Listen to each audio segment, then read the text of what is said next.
I'm Dr. Vanita Rattan. I'm a doctor, but also a cosmetic formulator specifically for skin of color. Today, I'm on holiday with my really great friend, Shrijal. And so we thought we'd do a great Q&A on family skincare on holidays. A lot of you guys are going on holidays, and actually a lot of us are facing the same problems, whether it's you're looking at sea, you're looking at sand, and all the different trauma that happens to our hair, skin, etc. So Shrijal has given me a list of questions that she wants to have answered. And so if that sounds good to you, give me a thumbs up. Don't forget, I'm in the comment section for 1 hour at the launch of every single video. So make sure when you subscribe to hit that notification bell. Also, you can follow us both on Instagram. I've got 2 accounts, Dr. Vanita Rattan and Skincare by Dr. V. Shrijal, you are on? At Northwood Mum Life. Yeah. So please do follow her. Okay, so are you ready? Ready? Let's dive right in.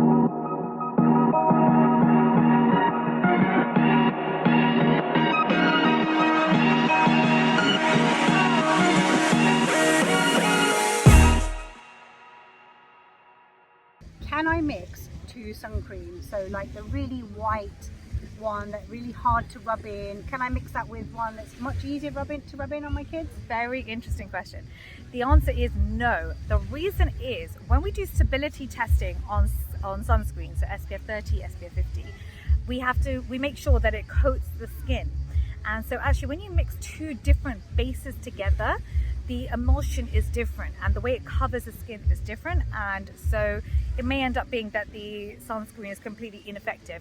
Having said this, it's okay if you want to wear, for example, the white sunscreen first, then 2 hours later you need to top up. You can top up with a different sunscreen, no problem, but you don't want to mix them 2 together. The other big mistake I've seen is people mixing that white sunscreen with their makeup. Yes. I'm thinking, let me just put it at the back of my hand and dub it into my face. That's another big mistake. Okay. Because again, you are mixing bases and you don't want to do that. So put your sunscreen on, wait a few seconds, and then pop on your foundation. So for me, for example, it's Inzincable. Wait a few seconds and I wear Armani Silk Luminous foundation on top, and that's fine to do. Okay. Yeah? Good to know. Good to know. Question 2. I won't be doing that again. Okay. Is there any point putting sun cream on my kids before they go into the water, the pool or the sea? Is it just going to wash off, or because I still put it on? Yeah, it's a really good question. Now, you know when you see waterproof sunscreen, you still have to reapply every 2 hours. Waterproof sunscreen truly is just a marketing ploy. Whether it says waterproof or doesn't say waterproof, you still have to reapply every 2 hours. Okay. And when you're in the water, you can still get sunburn, even though you're 1 meter under the sea. So you still need to be applying your sunscreen. So what are they doing? A YouTube video. Next question.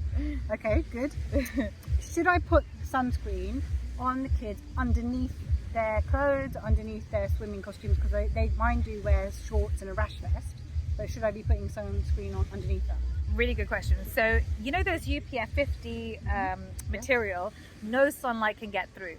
So actually in theory you don't really need to be reapplying sunscreen to that area. What I tend to do is I put my kids as a conveyor belt in the morning, and I literally just sit there, hose them all down with their sunscreen. Then they put on their UPF 50 suits, and for Josh and Sienna, they're literally, it's like from knees right down to their arms, and it's just then the shins that I need to redo throughout the day and their faces.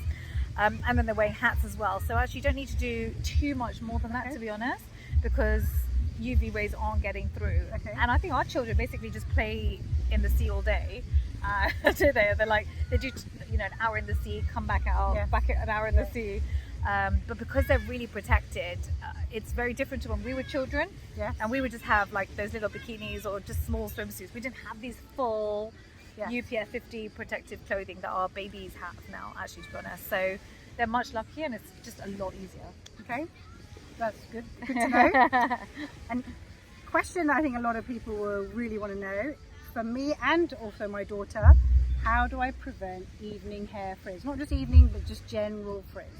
Frizz. Okay. The sea frizz. Sea frizz. Okay, so let me explain what's going on here. When you go into salt sea, you are dehydrating your hair because water, it's just because of osmosis, pure chemistry. If you remember back to your chemistry days, water molecules are going from your hair into the sea because of osmosis. And so you'll find, and when you're in the water it's fine, but 1 hour later your hair will frizz up and dry up.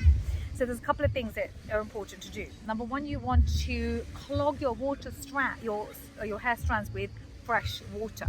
So literally my water bottle, I'll put it into my hands and I will do from my ends up to the top of my head. And I've done a reel for you guys if you can have a look on that, and I've done shorts as well. And then you want to seal it with your hair oil. Now your hair oil, you have to be careful. Number one, it has to protect you from the heat, not fry your hair. So it's a specific type of hair oil. So our Dr. V hair oil that'll be coming out soon is great for this. It protects you from heat, but also UV rays.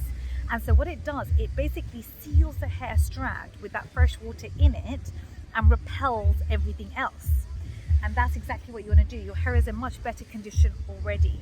Then when you come out, I always recommend the sandwich method, where you do your conditioner, then your shampoo, wash it out, and then apply your conditioner. Then your microfiber towel. Yes, so you half the time that it takes for your hair to dry. And then for me, I always top up with my hair oil and scalp tonic if you're trying to make your hair grow. So this whole hair range will come out in the next few weeks. So hopefully, actually, by the time this video comes out, you will have access to our hair range. It's a 5-piece kit, and I'm just so proud of it, and I just think it's going to help so many people. I can't wait. Can I use it on my daughter? Yes, absolutely. Okay. So I use it on Sienna. So Sienna's hair literally it's long. It goes past her buttocks. Like, it's very long, and very curly. And the only way I've managed to survive, 12 days on holiday is by using the range, to be honest, because it's made specifically for dry, tangled hair that is dyed and is brittle, breaks easily, because that's my hair type. And so you know how I always make products for my hair, or make products for my skin. That's basically what I did with my hair as well, and the hair range. So I think hopefully everyone will love it. Well, I can't wait, because this holiday hair frizz is it's a whole thing. Yeah, it's a whole thing. Okay, last question. Yeah. We're going back home. Okay. We have all had a great time, done as much protection on our skin as we can, but we still have got a bit of a tan. Yeah. That affects like what makeup we wear. Yes. And just what's the best thing we can do to for our post-holiday skincare? Okay, routine? fine. For us and the kids. Okay, fine. So post-holiday, you need to understand actually for a long period of time, you've now had free radicals in your skin. So when UV rays, as radiation hits the skin, free radicals are generated, and this damages your collagen. So you've already gone through premature aging on holiday. I know it's not something you want to hear. And when you see, you see someone with a healthy tan, you think, oh, they look so healthy, but actually premature aging has happened and damage to the skin has happened. So number one, you really need to be good with your antioxidant serum when you get home. Number two, because you've had so much transepidermal water loss, so that's water evaporation from our skin, we actually want to be very good with our ceramides and peptides when we get back. So that ceramides are fats that basically lock in water into the skin, and peptides help to stimulate more collagen. So those ingredients are really key. But also, have you noticed that when you're in the sea, for me, I have very sensitive skin. My skin becomes very sensitive after being in the sea, and actually anything I put onto my skin can sometimes feel sore on the skin. Yes. Yeah. And so that's very common because it's so harsh that actually you want to be using niacinamide on your skin. So that really does repair my skin barrier so that I'm fine the next day. So niacinamide is another key ingredient that I highly recommend post-holiday. Now, when it comes to tans and it comes to your foundation not suiting your skin anymore, I recommend chemical exfoliation over physical exfoliation any day of the week.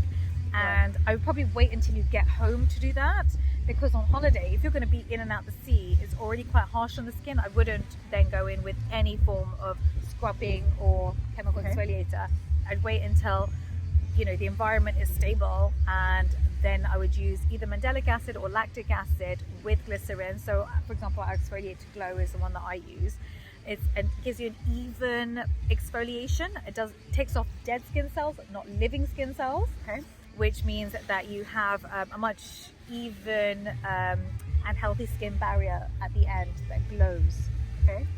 So that's the best thing to do at that point. And what about for the kids? Obviously, they're not wearing makeup and everything, but they've got this colour that's quite different. Yeah, they've got like goggle eyes. They've all got that thing. Goggle eyes. They've got goggle eyes. They look super cute. I But, know. you know, What what's do you the do about safest it? thing to do for them when we go home? When you go home, yeah. For their skin. So first of all, you want to basically create a healing environment for the skin. So again, with your ceramide moisturizer, but the most important thing really is your SPF 50. So you basically want to block any more sun rays hitting the skin. And actually you want to keep them in a cool environment with less sun hitting the skin, especially when you've had such intensity and you've been out for 8 hours a day, even under shade. You have heat, you have infrared energy in the skin as well, and that can worsen melasma for me, for example. I'm going to do another video on how I manage my melasma on holiday. But for children, it's also leading to inflammation. It also can worsen eczema, for example. Yes, my son has eczema. Yes. Exactly. Yep. So it actually honestly worsens every skin condition. So if you're predisposed to anything, it will get worse on holiday. So a couple of things I always say to take on holiday with you is one, your aloe vera gel. For sunburns. If you do have the daily range, I would say use the super hydrating toner to cool the skin with anti-inflammatories first, then your aloe gel, then your hydrocortisone cream. So that will help with any sunburns. It's a low percentage steroid cream that you can purchase over the counter. And even if you don't have what looks to be sunburn, can you use that? You wouldn't use hydrocortisone unless you have sunburn or a rash or something that's flared up. Yeah, acutely inflamed. Right. Okay. Have you got any more questions for me? Okay, one more. Oh, I've got a bonus round. I have the daily range at home. Yay! But obviously I couldn't bring every bottle with me. Yeah. I brought certain steps with me. Actually, I mixed and matched mine and my daughter's face wash. Yeah. So we bought the Trio Blemish, which she normally uses. Yeah. And then I bought the evening actives. Yeah. And the ceramide. Very good, yeah. So step 1 from Trio Blemish and 5 and 6 for the evening. Yeah. From the daily range. Yeah. So that's what I've been using. And your Inzincable, you bought Inzincable. And obviously my SPF Inzincable. Yes, I've been using that. The most important. Yes, definitely. Have I bought the right stuff? Or Absolutely. Can I decant any of that into smaller bottles so I can take the whole range? That's a really good question. I just did a video today actually. Shweta told me what can I decant and what can't I decant, and that's a whole video. So I've done a whole video for you for that.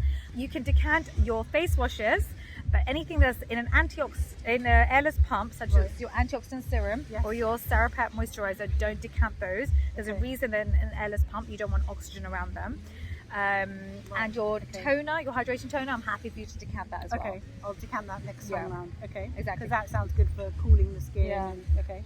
But I like the fact that you bought Trio Blemish actually as a face wash, because salicylic acid in this weather, if you already have oily skin, you are producing more sebum on holiday actually. So this is, and people tend to break out on holiday, especially if you've been on a long aeroplane ride.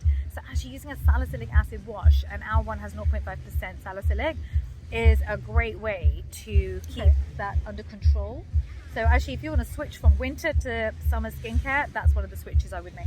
Okay, great. Well done. Yeah, thank you. That was like by fluke, but you did really well. Fluke, but now I know. Next holiday I'm going to add in the toner. Yeah, amazing. Buy some aloe vera. Yeah, exactly. Thank you so much for joining me today. We're all going to the white party. That's why we're all dressed in white. I'll show you some little snippets as well, guys. But thank you so much for watching.